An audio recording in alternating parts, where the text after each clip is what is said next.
ದೇಶಕ್ಕೆ ಯೋಧ, ನಾಡಿಗೆ ರೈತ, ಬಾಳಿಗೆ ಗುರು ಒಬ್ಬ ತಾನೆ.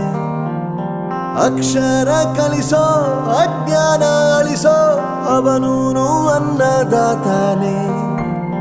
ತಪ್ಪು ಸರಿಯ ತಿದ್ದಿ ತಿಳಿ ಹೇಳಿ ಸಮಬುದ್ಧಿ, ನಮ್ಮ ಚಿತ್ತ ಶುದ್ಧಿಯಾಗೋ ಹಾದಿ. ಎಷ್ಟೇ ದೂರ ಹೋದ್ರೂ ಮರಿಬೇಡ ನಿನ್ನ ಬೇರು, ನಿನ್ನ ಸಾಧನೆಗೆಲ್ಲ ಇದುವೇ ಆದಿ. ಪಾಠಶಾಲಾ